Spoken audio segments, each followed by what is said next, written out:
Bonjour, Monsieur Jawad Alaoui. Je suis très heureux de dialoguer avec vous aujourd'hui et de vous recevoir. Alors, je vais vous demander de vous présenter. Oui, merci beaucoup, Winnie. Oui, Mon nom est Jawad Alaoui. Je suis de ok, formation ingénieur. J'ai également fait oui, un master de recherche en mathématiques fondamentales et appliquées. ok, J'ai eu une grosse partie de ma carrière dans l'industrie bancaire et plus oui, précisément à la Société Générale, dans les départements de corporate et banque d'investissement. ok, Et depuis quelques années, j'interviens essentiellement sur des sujets autour du traitement de données, autour de l'intelligence artificielle, mais dans toute la chaîne de production. Donc, je vais avoir des casquettes multiples. En général, je vais être CTO ou je vais être responsable de l'équipe data science, selon, ok. on va dire, la taille de la structure. Oui, selon la taille de la structure. Intéressant. En tout cas, je vous remercie déjà pour cette présentation.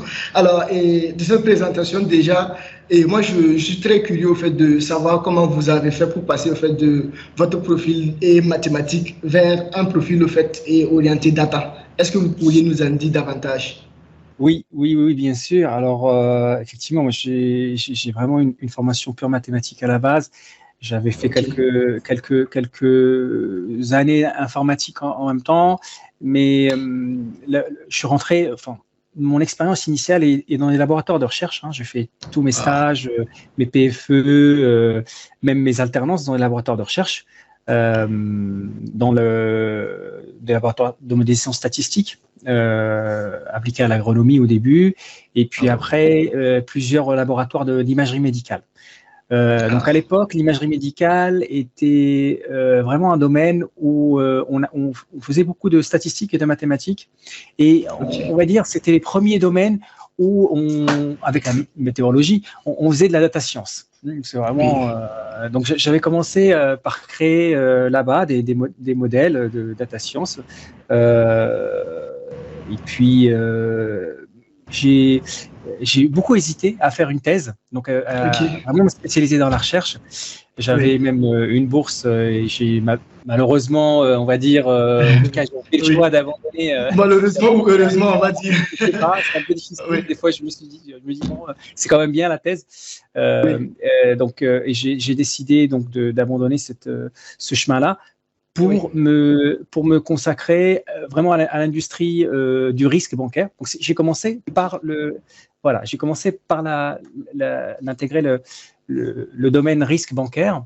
J'en avais fait un peu à ok, l'école parce que la partie stochastique, hein, et on sait qu'il y a ouais, énormément de modèles là-dedans. Il y a aussi tous les modèles statistiques, le modèle de Lavar, ainsi de suite. Donc, j'ai commencé par ce domaine-là dans l'industrie, et puis de oui, fil en aiguille, en touchant à l'IT de plus en plus, j'ai pris voilà, des rôles de tech lead autour de techno diverses et variées dans la banque. Je suis après pris des responsabilités de gestion de projet, de responsable d'équipe, oui, voilà, jusqu'à arriver à un moment effectivement où je commençais à avoir, avoir pas mal de responsabilités au service d'entités oui. bancaires. Ah, ok. En tout cas, Voilà un peu je comment c'est vois. arrivé. Ah oui, ah, je vois. En tout cas, je vois que c'est pas un processus qui paraît simple parce que on voit en même temps de passage mathématique à la data. Mais bon, à vous entendre parler, je vois que vous avez rencontré certaines choses, vous avez laissé des options et au final, le fait, vous vous êtes orienté vers ce domaine. Et Oui, je exactement, vois. c'était pas un chemin linéaire, hein. Oui, Clairement, alors effectivement. il faut mettre aussi. Alors aujourd'hui, je pense il est plus logique de passer des mathématiques vers la data directement. Mais Oui, moi, je vous parle, voilà, c'était le début des années 2000, hein, donc à l'époque, la data, c'était pas, on disait pas encore data d'ailleurs, oui, mais je à vois. l'époque, dans les grandes structures, c'était pas vraiment un sujet, hein, la data. Donc c'est Ah arrivé oui, plutôt dans les années 2010, hein, oui, 2015. Donc ce chemin n'existait pas encore. Il n'y avait pas oui, de poste data science, hein, il n'y avait pas de département data. Hein. Faut comprendre ça. C'est-à-dire oui, qu'il je vois. il y a 15 ans, il n'y avait pas de département data. Bon, maintenant, c'est très courant, hein. On a les chief Oui, data, officer, ainsi de suite. Ce n'était pas le cas. Donc, ou en tout cas, le chemin que j'ai pris, c'est celui des départements de risque. C'est là-bas qu'il y avait les mathématiques comme les comptes, les comptes et oui, voilà. elle est responsable d'entité de risque. Oui, effectivement. Oui, je vois très bien. En tout cas, je vois que c'est vraiment intéressant et tout ce que vous avez eu à faire. Et si possible, je vais vous demander même d'ailleurs, si vous le permettez, de nous partager un peu et quelques projets que vous avez eu à réaliser et comment vous avez intégré au fait l'utilisation des données et dans vos projets.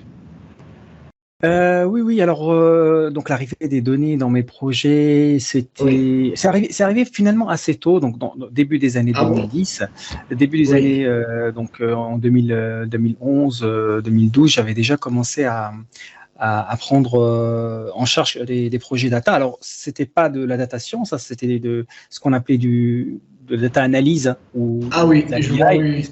Voilà. Et donc là, c'était des projets autour de la surveillance, la surveillance bancaire. Hein, donc, s'assurer que les traitements bancaires se passent bien, qu'il n'y a pas de fraude, que les gérants ne dépassent pas certaines limites dans ce qu'ils font. Voilà.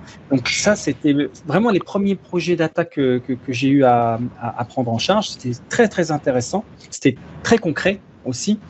Donc, ça permet tout de suite de voir le potentiel de ce qu'on peut faire avec la donnée quand on arrive à la collecter et à l'analyser. Oui. Et puis, en 2015, j'ai intégré le premier labo, un data lab qui a été créé à la Société Générale. Donc, en 2015, alors là, on arrive vraiment dans des sujets purs et durs de la data, donc des big data, des sujets data science, du machine learning, voilà, ainsi de suite. Et ça, là, ça commence. On entre maintenant dans le plein. Oui. Là, on commence à comprendre que ce sont des sujets qui vont être intéressants et qui vont pouvoir apporter de la valeur. Donc là, j'ai réalisé énormément de use cases. Alors, je peux donner quelques exemples très, très variés parce qu'on était sur la direction, stratégique de la Société Générale. Donc là, il y avait des projets, par exemple, on a analysé des indicateurs de liquidité. Alors, les indicateurs de liquidité de la banque, est-ce qu'ils sont bien calculés? Est-ce qu'il y a des erreurs? Est-ce qu'on peut les détecter? On a travaillé sur des sujets de segmentation de clients. D'accord. On a travaillé sur des sujets de churn. Alors, je ne sais pas si le churn, c'est quand un client quitte la banque. Donc, est-ce qu'on est capable de détecter un client qui est presque en train de partir pour pouvoir lui proposer quelque chose? Parce qu'en général, voilà, il proposait quelque chose au bon moment pour qu'il reste. Donc, ce sont des sujets très courants. Puis évidemment, on a travaillé sur des sujets de fraude et de financement du terrorisme. Donc, comment détecter des flux qui seraient anormaux, des flux qui paraissent anormaux, qui montrent des patterns, ce qu'on appelle donc des schémas, des patterns en data science, qui sont ceux du blanchiment ou de la fraude fiscale. D'accord. Voilà, donc tout ça, c'est très intéressant. Et donc là, on est en plein dans le big data parce qu'il y a des milliards d'opérations et qu'il faut être capable d'aller analyser pour retrouver dans ces milliards de transactions peut-être une centaine, d'accord, qui sont dans le cas qu'on cherche. Donc là, c'est pas quelque chose qu'on peut faire sur Excel. Hein. Donc on voit très bien que à partir de là, la data science pouvait commencer vraiment à apporter de la valeur sur ce sujet-là. Et puis, donc là, j'ai parlé beaucoup sur des fonctions et des use cases support. Mais on a fait aussi des use cases d'augmentation de chiffre d'affaires, on va dire. Des choses qui permettent d'ouvrir des nouveaux champs et typiquement trouver d'autres manières d'octroyer du crédit, donc d'autres critères, élargir notre panier de financement, donc pour pouvoir faire plus d'encours et donc faire plus de chiffre d'affaires tout en maîtrisant le risque. Donc ça aussi, j'ai eu l'occasion de travailler sur des projets dans ce sens-là. Oui, ok, d'accord, je vous remercie. En tout cas, je vois que vous avez parcouru plusieurs domaines et je me dis bien que dans l'apprentissage, ce n'est pas du tout simple. Également, je crois que vous avez quand même géré des équipes également et la gestion d'équipe et au niveau de l'industrialisation que vous venez de nous parler et au niveau du secteur bancaire également. Et je crois que ce n'est pas simple. Est-ce que vous pouvez nous parler plus précisément en fait, de la création, de la gestion de l'équipe? Oui, c'est une très bonne question. En fait, avec le temps, je me suis rendu compte, je ne suis pas le seul à me rendre compte de ce point-là, hein. Je pense que tous les gens qui sont dans des grosses industries comprennent qu'il est très difficile de passer de l'idée, donc de passer de ce que le management, de ce que les équipes ont pu constater et les axes d'amélioration, voire d'exploitation, de nouvelles pistes, et la mise en production, la valeur réelle. En fait, hein. Oui, je vois.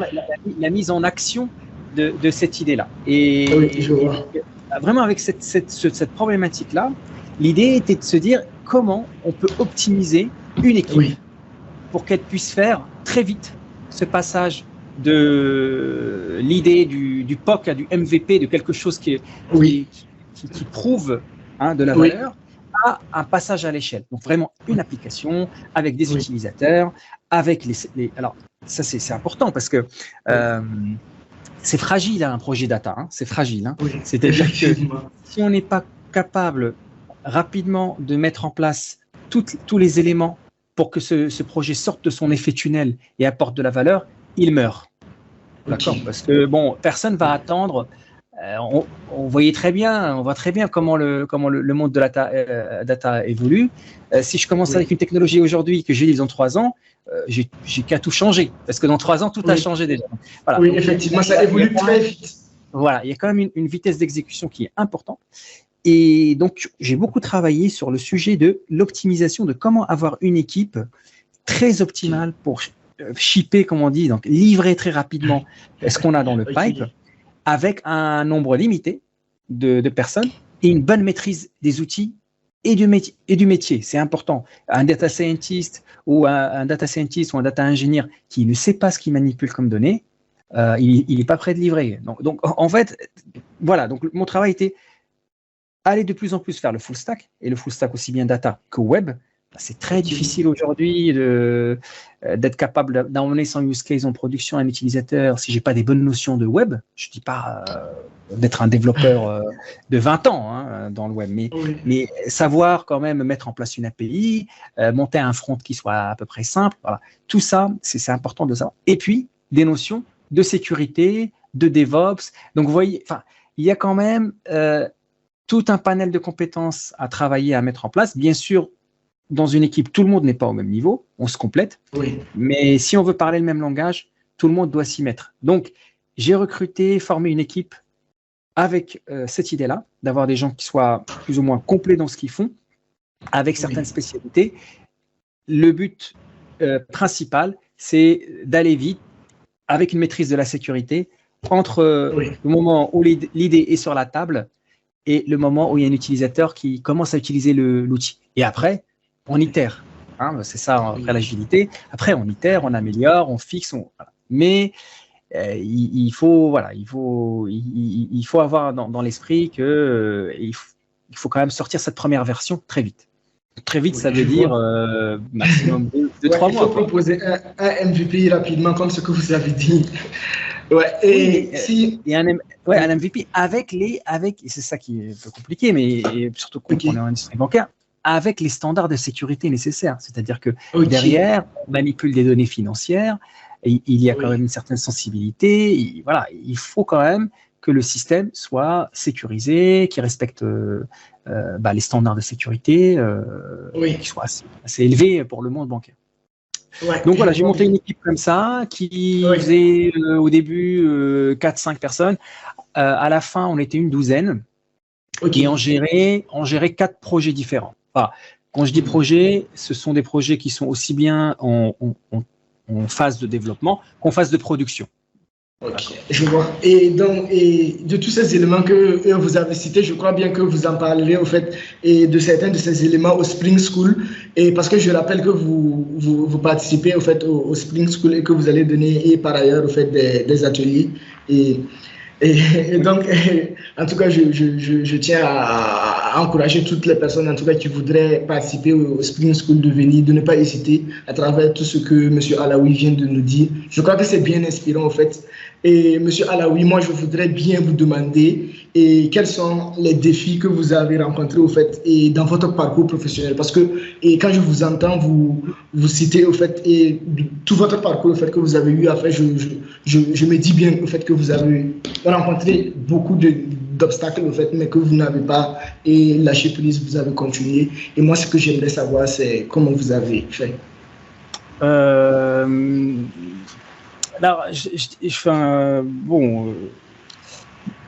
de mon point de vue, en tout cas, ce que j'ai trouvé le plus dur, oui. qui m'a quand même, je veux dire, servi à progresser, oui. c'est d'accepter de reprendre à zéro. Okay. D'accord. C'est souvent difficile pour des gens de reprendre à zéro. C'est difficile et c'est difficile. Plus on avance dans l'âge et plus c'est difficile, pour être honnête.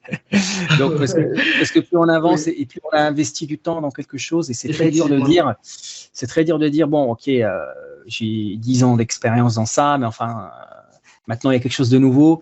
Il faudrait peut-être que j'arrête ce que je suis en train de faire pour démarrer quelque chose de nouveau. Alors, en réalité, on commence jamais de zéro. Voilà. Enfin, peut-être ça c'est rassurant pour quelqu'un qui se dit qui hésite à changer. En fait, on ne démarre jamais de zéro. On a quelque chose. On arrive avec quelque chose, avec une certaine expertise d'analyse. Même les nouveaux outils qui arrivent, ils sont pas créés absolument de nouveaux concepts tout le temps. Hein. Les concepts restent quand même les mêmes. Donc ça, c'est très difficile.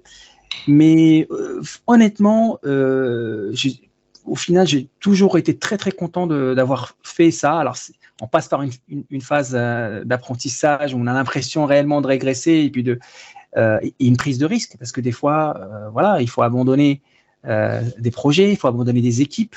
D'accord. Par exemple, moi, le jour où je me suis dit, ok, ça se passait super bien dans mon boulot d'avant. C'est ça aussi, hein, c'est que ça se passe bien et on se dit, je pense que ça, c'est plus l'avenir. Donc, je vais changer. Donc, il faut arrêter. Donc, vraiment avoir la force de dire, j'arrête quelque chose, c'est ce que j'ai trouvé le plus dur. Plus dur que finalement commencer quelque chose. Mais voilà, c'est comme ça que j'ai vu les choses, c'est comme ça que j'ai progressé. Ça me convient. Ça me convient comme ça. Ok. Ah, si ça vous convient, ça va. Oui, non, ça me convient. C'est des moments difficiles, mais au final, je suis quand même content d'avoir changé, quoi. Oui, je vois. Et je vais vous demander de nous parler au fait de votre expérience avec Norma Dev et de nous en parler un peu et comment vous avez avec votre communauté en fait, et de développeurs et de data scientists peuvent aider au fait les startups à passer et je crois que vous l'avez un peu évoqué, à passer du concept au produit. Si vous pouvez dire davantage par rapport à ça. Oui, alors comment je suis arrivé à créer Norma? En fait, après cette expérience de création d'équipe qui est capable, je me suis dit, ça c'est quelque chose que je peux développer à l'extérieur, développer, c'est-à-dire pour de multiples startups, parce que le parcours il est très similaire. Réellement, le parcours de création de produits, il est très similaire. Donc, je me suis dit, on peut peut-être mettre en place un service qui va dans cette philosophie de tirer de la valeur à partir de la donnée, avec une vitesse d'exécution, et puis en profiter pour, on va dire, transmettre et construire des... transmettre dans un sens où on peut peut-être faire gagner du temps. Voilà, mon idée, c'est qu'on peut peut-être faire gagner du temps aussi à des jeunes. Oui, effectivement. Qui ont de l'ambition. Voilà, qui ont de l'ambition et qui ont envie d'explorer ce monde de la data, de l'IT, de l'intelligence artificielle, avec l'idée de apporter de la valeur. Alors ça, c'est fondamental dans ce qu'on fait et dans la manière dont on a fait Norma. L'objectif de Norma, c'est vraiment créer un environnement pour les jeunes développeurs, les jeunes data scientists, où leur préoccupation principale, c'est d'apporter de la valeur. Apporter de la valeur, oui. Il y aura bien sûr après des outils, il y a bien sûr un savoir-faire, il y a des outils, mais ce qu'il ne faut pas perdre de vue, c'est que on a un rôle réel qui est d'apporter de la valeur à un utilisateur, à un client. Et pour ça, il y a beaucoup de choses à savoir faire. Enfin, voilà, faut pas se fermer. En fait, voilà, ce que j'explique aux gens qui sont aussi avec nous dans Norma, c'est que notre rôle, c'est pas d'avoir une compétence, c'est d'apporter une valeur. C'est très différent. Donc, il faut aller chercher les compétences nécessaires pour ça. Et les compétences vont changer. Les compétences vont changer. Parce que ça évolue tous les 3 mois. Tous les 3 mois, il faut changer. Voilà. Par contre, la mission principale, elle est fixe. Ok. En tout cas, Monsieur Alaoui, je vous remercie beaucoup et pour votre présence. C'était un réel plaisir d'avoir discuté avec vous. Merci à vous. J'espère que votre expérience saurait vous faire motiver beaucoup de gens. En tout cas, moi, ça me motive déjà. J'ai hâte aussi de participer à la Spring School et voilà, de pouvoir partager avec les gens, de pouvoir montrer que sur la partie data, un chemin énorme de simplification a été fait depuis une quinzaine d'années et aujourd'hui avec quelques heures de pratique, on peut déjà faire des choses super intéressantes. Merci bien. Merci et bonne soirée.